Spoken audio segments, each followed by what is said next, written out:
CTET जुलाई 2024 आ चुका है। कैसे बनाएं साइंस लेवल 2 को स्ट्रॉन्ग, आइए आज हम देखेंगे इस एपिसोड नंबर 1 में, जहां हम आपको कराएंगे 10 मिनट शो, यानी 10 मिनट में बहुत इंपॉर्टेंट टॉपिक्स फिजिक्स, केमिस्ट्री और बायोलॉजी के। तो एपिसोड नंबर 1 में आप सभी का स्वागत है। स्टार्ट करते हैं अपने टॉपिक को। देखिएगा भाई, अगर हम स्टार्ट करें स्टार्टिंग से, तो सबसे पहला इंपॉर्टेंट टॉपिक हमारा बन जाता है एवरेज स्पीड, जहां औसत गति के बारे में बात करते हैं। सिंपल बात करें तो औसत चाल बराबर दूरी बटे समय, डायरेक्ट फॉर्मूला लगता है। अगर दो मोशंस अलग अलग डिफरेंट वेरिएशन पर दे रखे हो तो डायरेक्ट फॉर्मूला लगाएंगे, average equal to 2ab upon a plus B. साथ में एक्सक्लेशन का फॉर्मूला होता है v minus U upon T, जहां पर v क्या होता है इनिशियल वेलोसिटी और v क्या होता है फाइनल वेलोसिटी, यानी delta v upon delta T. अब यहां से सीटेट में ग्राफ के क्वेश्चन पूछे जाते हैं। जैसे अगर बात करूं टाइम और डिस्टेंस में, एक सिंपल ग्राफ होता है, ठीक है भाई। उसके बाद इसको कहते हैं स्टेशनरी, यानी विराम का ग्राफ, जिसमें समय तो बढ़ेगा लेकिन दूरी नहीं बढ़ेगी। दूसरी बात यूनिफॉर्म, यानी एक समान ग्राफ, याद रखिएगा कितने पर जाएगा, 90 का आधा 45 डिग्री पर जाएगा। उसके बाद नॉन यूनिफॉर्म स्पीड की बात करें तो ऐसा ग्राफ जाएगा, और नॉन यूनिफॉर्म में व्हेन स्पीड, जब स्पीड घट रही हो तो ऐसा ग्राफ जाएगा।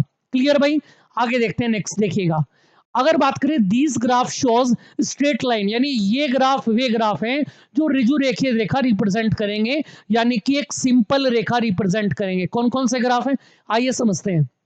नंबर 1, विराम अवस्था से वस्तु का दूरी समय ग्राफ, एक समान त्वरण के साथ गतिमान वस्तु का वेग समय ग्राफ, विराम अवस्था में पिंड का वेग समय ग्राफ। ये तीनों के तीनों ग्राफ दोस्तों ऐसे हैं जो एक स्ट्रेट लाइन बनाते हैं। चलिए स्टार्ट करते हैं आगे। पॉइंट नंबर 2 देखते हैं, फोर्स से रिलेटेड, और जहां पर हम न्यूटन्स लॉ के बारे में भी बात करेंगे। फोर्स की अगर मैं बात करूं तो फोर्स का डायरेक्ट एक फॉर्मूला होता है F इक्वल टू ma।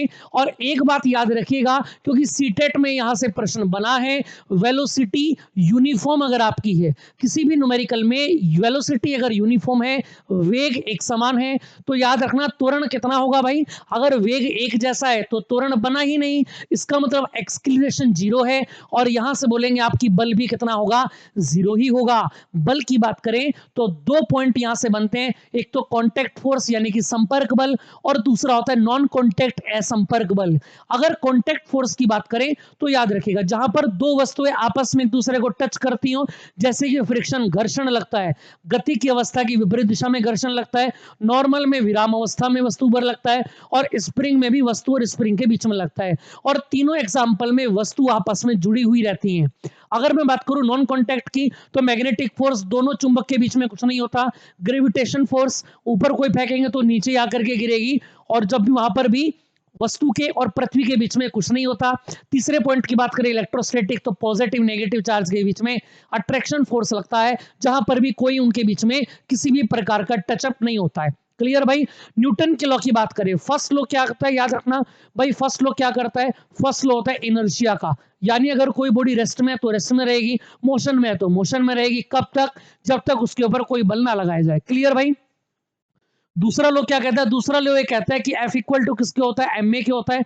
और तीसरा लो होता है एक्शन रिएक्शन लो, याद रखना एक्शन रिएक्शन लो, यानी अगर आप किसी वस्तु के ऊपर बल लगाएंगे तो वो वस्तु भी आपके ऊपर उतना ही बल लगाएगी। जैसे एग्जांपल की बात करें, एक घोड़ा तांगा क्या करता है, बग्गी को खींचता है, तो घोड़ा क्या करता है, अपने पैर से जमीन को पीछे को खींचता है, लेकिन जमीन भी उस घोड़े को तांगे के साथ आगे की ओर को धकेल देती है। चलिएगा भाई अगले स्टेटमेंट पर आते हैं। नंबर 3 बात करते हैं पास्कल लो। पास्कल लो का डायरेक्ट फॉर्मूला होता है P equal to F upon A, यानी कि किसी भी वस्तु पर द्रव द्वारा लगाया गया दाब चारों दिशाओं में एक समान रहता है, यानी pressure exerted by flood in same in all direction. जैसे कि अगर बात करूं, ये पूरे के पूरे कंटेनर में एक बॉक्स यहां पर रखा गया। अब जैसे इस बॉक्स को इस पानी के कंटेनर में आप डालेंगे दोस्तों, तो याद रखिएगा कंटेनर जो होगा वो चारों डायरेक्शन में एक जैसा फोर्स लगाएगा, यानी दाब बल के परपेंडिकुलर होती है, याद रखना। जैसे कि हाइड्रोलिक क्या होता है, इसका एग्जांपल होता है, याद रखना। अब हाइड्रोलिक की बात करूं तो क्या होता है, एक तरीके से पॉइंट ए है, दूसरे साइड पर पॉइंट बी है, इन दोनों के बीच में केवल लिक्विड है। जब आप यहां से Fa प्रेशर डालेंगे, फोर्स लगाएंगे, और बीच में कुछ नहीं है, तो सीधा का सीधा प्रेशर वाटर के ऊपर लगेगा, और वाटर दूसरे सिरे पर जू का तू बल लगाएगा, यानी Fa इक्वल टू Fb। आगे आते हैं नंबर 4। Temperature scale. तो याद रखना 3 प्रकार के टेम्परेचर होते हैं, केल्विन, सेल्सियस, फ़ारेनहाइट। केल्विन की बात करें तो केल्विन 1852 में केल्विन ने इन्वेंट किया था और इसके बीच में 100 भागों में बटा होता है। कितने भागों में? 100 भागों में बटा होता है केल्विन। क्वथनांक 373, क्वथनांक हिमांक 273 और एब्सोल्यूट 0 टेम्परेचर होता है, यानी इससे नीचे कुछ नहीं होता। सेल्सियस 1742, 100 भाग होते हैं। और याद रखिएगा वाटर बॉयल 100 पर होता है, 0 डिग्री पर क्या होता है? फ्रीज हो जाता है, जो कि नॉर्मल टेम्परेचर हम देखते हैं। और -273 पर 0 टेम्परेचर होता है। फ़ारेनहाइट 1717 180 भागों में बटा रहता है।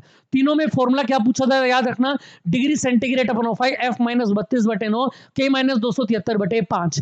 डिग्री सेंटीग्रेड फ़ारेनहाइट कब बराबर होता है? याद रखना 40 डिग्री सेंटीग्रेड पर बराबर होते हैं। और रूम टेम्परेचर 27 डिग्री 300 केल्विन और 80.6 फ़ारेनहाइट पर इक्वल होता है।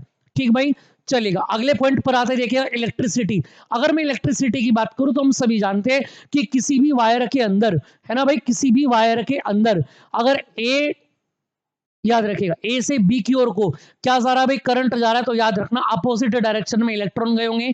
और इलेक्ट्रॉन क्या होते हैं? फ्री इलेक्ट्रॉन आवेश के प्रवाह के वाहक होते हैं। जैसे अगर बात करूं I = Q/T होता है, जहां पर I क्या होती है? धारा, और Q क्या होता है? आवेश। Q बराबर N × E होता है, जहां पर N इलेक्ट्रॉनों की संख्या और E इलेक्ट्रॉनों का आवेश। V क्या होता है? विभव होता है, V = W/Q, यानी कार्य बटे आवेश। और याद रखिए ऊष्मा का एक फॉर्मूला होता है जिसको जूल्स लॉ भी बोलते हैं, H = I² RT। और एक ओम्स लॉ होता है, याद रखना। ओम्स लॉ क्या होता है? याद रखिएगा V/I = R। अगर मैं बात करूं यहां पर तो पहला पॉइंट बनता है फ्यूज, जहां से सीटेट कई सारे प्रश्न पूछता है। फ्यूज की अगर बात करें तो लेड और टिन का बना होता है। सभी उच्च भवन से उपकरण को अत्यधिक विद्युत से बचाने के लिए, सुरक्षा के लिए इनको लगाया जाता है उपकरण से पहले, कि जिससे अगर लाइट तेजी से आए तो पहले फ्यूज उड़ जाए, हमारा डिवाइस बच जाए। विद्युत धारा के चुंबकीय प्रभाव का उपयोग कौन कौन करते हैं? मोटर करता है, जनरेटर करता है, घंटी करती है, हीटर नहीं करता। ठीक है, हीटर किसका यूज करता है? जूल्स लॉ का यूज करता है। पॉलिथीन की नली को ऊनी कपड़े से रगड़ने पर, जब भी हम दो चीजों को आपस में रगड़ते हैं तो दोनों पर पॉजिटिव और नेगेटिव चार्ज आता है। और जब पॉलिथीन की नली को रगड़ते हैं तो पॉलिथीन पर नेगेटिव और ऊनी कपड़ों पर पॉजिटिव चार्ज देखने को मिलता है। आगे आते हैं नंबर 6 पॉइंट पर, लाइट की बात करते हैं। तो रिफ्लेक्शन यानी कि मिरर से रिलेटेड, और रिफ्रैक्शन यानी लेंस से रिलेटेड हमारे सिलेबस में। अवतल दर्पण इस प्रकार से बनता है, जिसके फोकस और सेंटर इधर आते हैं। उत्तल दर्पण याद रखिएगा कैसा बनता है? इस प्रकार से बनता है, जिसके फोकस और सेंटर इधर आते हैं। पानी के अंदर वायु का बुलबुला अवतल लेंस जैसा काम करता है, याद रखना। और अवतल लेंस क्या काम करता है? किरणों को फैलाने का काम करता है, इसलिए अवतल लेंस कैसा होता है? अपसारी होता है, याद रखना, जो फैलाने का काम करता है। दूसरा, समतल दर्पण से रिलेटेड सीटेट का पेपर अगर दे रहे हैं, साइंस आपने चयन किया तो समतल दर्पण को याद करना बिल्कुल मत भूलना। समतल दर्पण में ऑब्जेक्ट जितनी दूरी पर होगा, वस्तु भी उतनी दूरी पर होगी। और स्टेटमेंट याद रखिएगा बस, प्रतिबिंब वस्तु की दूरी से समान दूरी पर, प्रतिबिंब पार्श्व यानी लिटरल बनाता है, प्रतिबिंब आभासी यानी कि वर्चुअल बनता है यहाँ पर। ठीक है, रियल में नहीं होता है। दो समांतर समतल दर्पण के बीच में अगर वस्तु रखी हुई है तो वस्तु के अनंत प्रतिबिंब देखने को मिलते हैं। क्लियर भाई? आगे आते नेक्स्ट देखिएगा, एक सुपर इंपोर्टेंट क्वेश्चन यहां पर ध्यान रखिएगा, जो आपको ध्यान रखना है सीटेट के लिए। ये है पिन होल कैमरा यानी सूजी छिद्र कैमरा, जिसमें क्या होता है? एक छिद्र से रेज आती है और उस वस्तु की इमेज कहां पर बनती है? अंदर उसके सामने बनती है, स्क्रीन के ऊपर।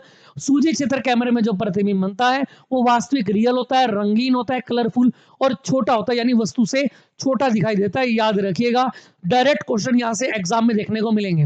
नंबर 7 आता है हीट ट्रांसफॉर्मेशन, ऊष्मा का स्थानांतरण। याद रखिएगा, एक वस्तु से दूसरी वस्तु में जब ऊष्मा जाती है तो उसको ट्रांसफॉर्मेशन ऑफ हीट बोलते हैं। और ये 3 प्रकार से होता है, कंडक्शन चालन विधि, कन्वेक्शन संवहन विधि और रेडिएशन विकिरण विधि। अब याद रखिएगा, चालन विधि क्या होता है? याद रखिएगा, अणुओं द्वारा अपना स्थान परिवर्तित किए बिना ही स्थानांतरित होते हैं सभी ठोस में। याद रखिएगा, ऊष्मा का जो स्थानांतरण होता है वो कंडक्शन विधि के द्वारा होता है। इसमें उच्च ताप से निम्न ताप में टेम्परेचर जाता है। लेकिन पारे में एक अपवाद यहां पर है, पारे में क्या होता है? पारे में ऊष्मा का सम्मेलन जो होता है कंडक्शन से होता है। कन्वेक्शन की बात करें, अणुओं द्वारा अपना स्थान परिवर्तित द्वारा स्थानांतरित किया जाए। द्रव और गैसों में अधिक ताप से कम ताप के अणुओं में अगर जाना हो तो कन्वेक्शन सम्मेलन विधि का प्रयोग किया जाता है। जैसे जब हम पानी को उबालते हैं तो पानी को जब हम उबालते हैं तो याद रखिएगा पानी अपनी स्टेट को चेंज करता है, यानी जब पानी उबलता है तो आपने देखा होगा पानी जब उबलता है तो नीचे की तली में पानी जो गर्म होता है वो ऊपर आ जाता है और जो ऊपर ठंडा होता है वो नीचे है। ये ऊपर नीचे का गेम कब तक चलता रहता है? जब तक कि दोनों के दोनों टेम्परेचर सेम ना हो जाए। संचरण क्या होता है? जो हम नीचे से आग देते हैं उसको क्या बोलते हैं? विकिरण बोलते हैं। सम्मेलन की वह विधि जिसके द्वारा मध्यम माध्यम की जरूरत नहीं होती है, जैसे कि सूर्य से पृथ्वी पर प्रकाश का पहुंचना। आगे बात करें स्प्रिंग की स्थिति ऊर्जा, तो पोटेंशियल एनर्जी याद रखिएगा U इक्वल टू हाफ के एक्स स्क्वायर होती है। के क्या होता है याद रखिएगा, स्प्रिंग कांस्टेंट होता है। एक्स क्या होता है, स्प्रिंग को जब खींच करके एक बार छोड़ देते हैं तो दोबारा जाकर के जब वो जितनी दूरी लेता है उसको विस्थापित दूरी बोलते हैं। और स्प्रिंग ने न्यूनतम स्थिति ऊर्जा कब होती है, सीटेट में पूछा गया प्रश्न है भाई। स्प्रिंग को न तो कंप्रेस किया जाए, संपीड़ित न किया जाए, और नहीं उसको खींचा जाए, बस स्प्रिंग भूमि पर अगर पड़ा हुआ है। क्यों क्यों रहेगा, देखिएगा एक्स क्या विस्थापन, अगर विस्थापन आपका 0 होगा तो जब एक्स को यहां पर 0 रखेंगे तो सारा 0 बन जाएगा, और यू भी क्या बन जाएगा भाई, 0 बन जाएगा। इतनी बात क्लियर है। तो अगर आप चाहते हैं इस तरह की और वीडियोस देखना तो ज्यादा से ज्यादा कमेंट करें और सभी मित्रों को ये वीडियो शेयर करना। जय हिंद साथी।